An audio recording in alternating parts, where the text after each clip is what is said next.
السلام علیکم ورحمۃ اللہ وبرکاتہ۔ حال ہی میں انڈیا کی ریاست آندھرا پردیش کے ایک پرائیویٹ کالج کی 26 لڑکیوں کو سردرد اور چکر آنے کی شکایت کے بعد ہسپتال میں داخل کرانا پڑا۔ یہ کالج اننت پورم ضلع کے بکرایا-سمدرم میں واقع ہے۔ ان طالبات نے بیمار ہونے سے ایک رات پہلے کالج کے ہاسٹل میں کھانا کھایا تھا، جس کے بعد انہیں فوڈ پوائزننگ ہو گئی۔ اس سے قبل آندھرا پردیش کے سریکاکولم ضلع کے ٹیکلی میں بھی 29 طالبات کو فوڈ پوائزننگ کی شکایت پر ہسپتال میں داخل کرانا پڑا تھا۔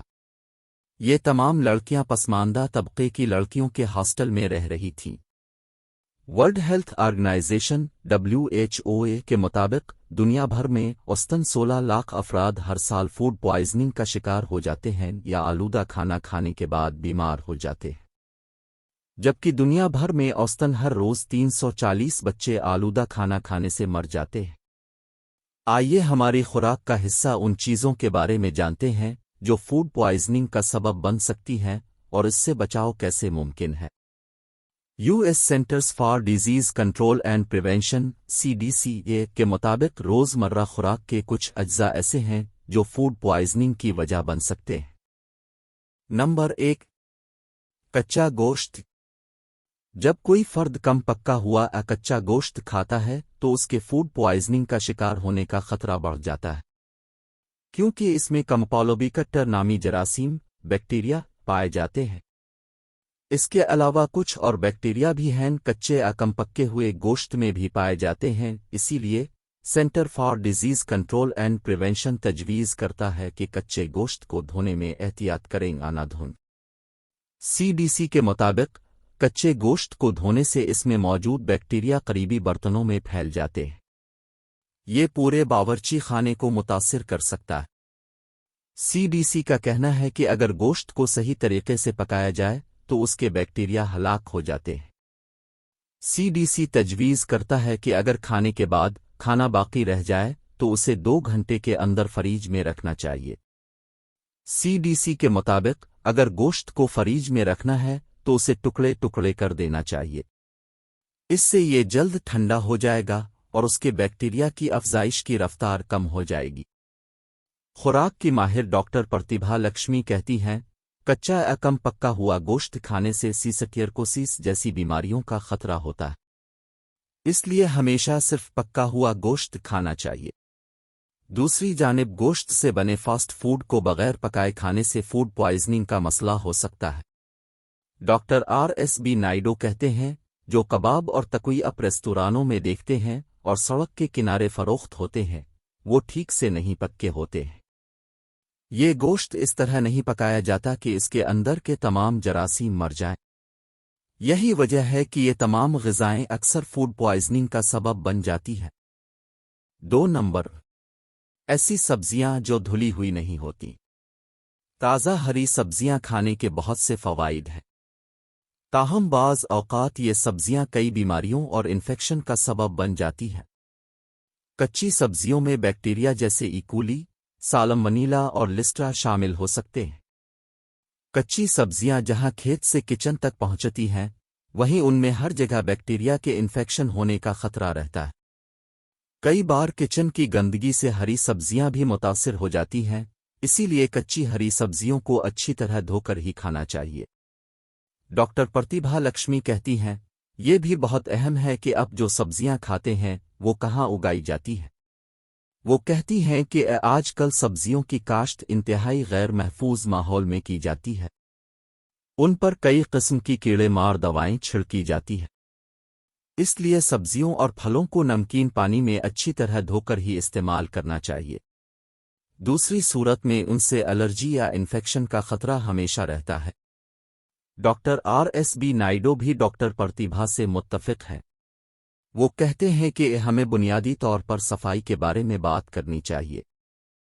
ہم اکثر یہ خبریں سنتے ہیں کہ پانی پوری گول گپوئی کھانے کے بعد لوگوں کو فوڈ پوائزننگ ہو گئی اور انہیں ہسپتال میں داخل کرنا پڑا۔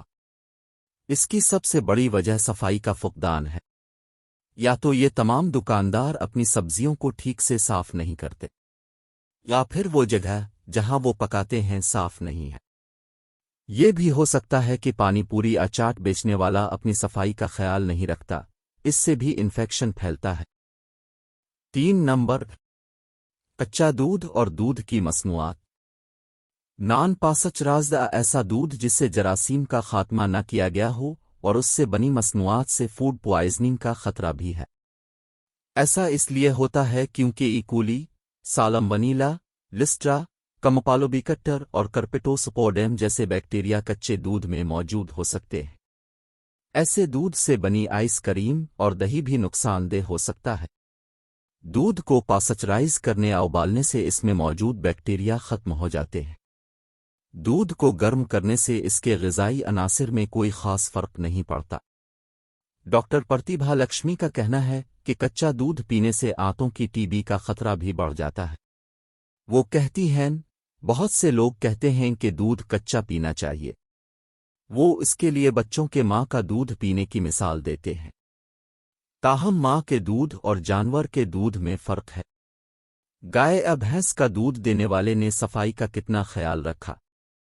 کیا اس نے اپنے ہاتھ صابن سے دھوئے یا نہیں؟ کس برتن میں دودھ پیا؟ دودھ پینے کے بعد دودھ کہاں رکھا گیا؟ یہ چیزیں بہت اہمیت رکھتی ہیں، اسی لیے دودھ کو گرم کر کے ہی پینا بہتر ہے۔ 4 نمبر، کچے انڈے۔ کچے انڈوں میں سالمونیلا بیکٹیریا ہوتا ہے۔ یہ بیکٹیریا انڈے میں اس وقت بھی موجود ہو سکتے ہیں جب یہ واضح طور پر نظر آ رہا ہو اور اس کے خول میں کوئی شگاف نہ ہو۔ اسی لیے ماہرین کا مشورہ ہے کہ صرف پاسچرائزڈ ابلے ہوئے انڈے ہی استعمال کیے جائیں۔ CDC تجویز کرتی ہے کہ انڈوں کو اس وقت تک ابالنا چاہیے جب تک کہ سفید اور زردی دونوں سیٹ نہ ہو جائیں۔ CDC کا مشورہ ہے کہ انڈوں کو فریج میں رکھتے وقت ریفریجریٹر کا درجہ حرارت انڈوں کے حساب سے سیٹ کیا جائے۔ جہاں تک ممکن ہو صرف تازہ انڈے ہی استعمال کریں۔ ڈائٹشین نیتا دلیپ کہتی ہیں، کئی بار انڈے زیادہ دیر تک رکھنے کے بعد ٹوٹ جاتے ہیں۔ ایسے انڈے کھانے سے کئی قسم کے انفیکشن ہو سکتے ہیں۔ اس لیے بہتر ہے کہ انڈے خریدتے وقت ان کی تاریخ کا جائزہ لیا جائے اور جہاں تک ممکن ہو صرف تازہ انڈے ہی استعمال کیے جائیں۔ نمبر 5، کچی مچھلی۔ کچی مچھلی میں بیکٹیریا کے ساتھ کئی قسم کے وائرس بھی ہوتے ہیں۔ اسی لیے مچھلی کو کچا کھایا جائے تو کئی طرح کی بیماریاں لگنے یا کئی بار اموات کا اندیشہ رہتا ہے۔ اسی لیے CDC کا مشورہ ہے کہ مچھلی کو اچھی طرح دھو کر پکانے کے بعد کھایا جائے۔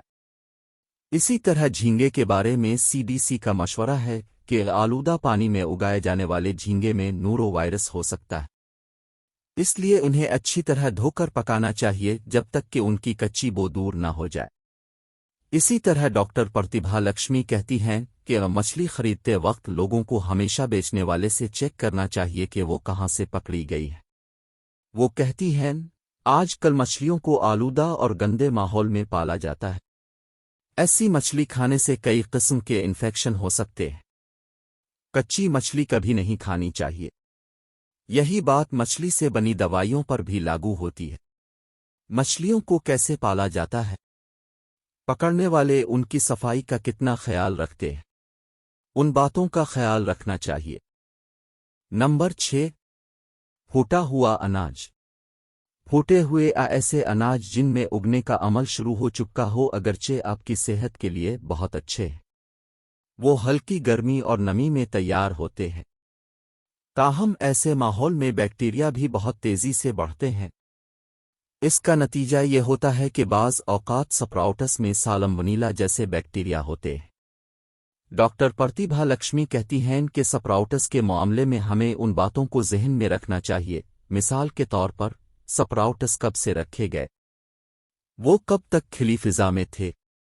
وہ کہتی ہیں کہ سپراؤٹس کو زیادہ دیر تک پانی میں بھگو کر نہیں رکھنا چاہیے، اسی طرح انہیں زیادہ دیر تک بند جگہوں پر نہیں رکھنا چاہیے۔ وہ جگہ جہاں ہوا کی نقل و حرکت اچھی ہو وہاں سپراؤٹس میں بیکٹیریا کے بڑھنے کا اندیشہ کم ہوتا ہے۔ نمبر 7، گاندھا ہوا باسی آٹا۔ گندم کا آٹا ہو یا کوئی اور قسم، اسے گوندھ کر رکھنے سے کئی قسم کے بیکٹیریا جنم لیتے ہیں۔ لہذا CDC تجویز کرتی ہے کہ فوری طور پر کچا گندم کا آٹا استعمال کر لیا جائے۔ اسے کبھی بھی گوندھ کر اگلے دن استعمال نہیں کرنا چاہیے۔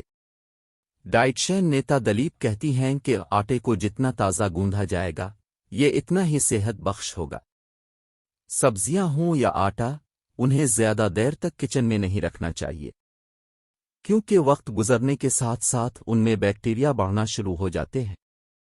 اسی لیے ذخیرہ شدہ آٹے سے انفیکشن پھیلنے کا خطرہ زیادہ ہوتا ہے۔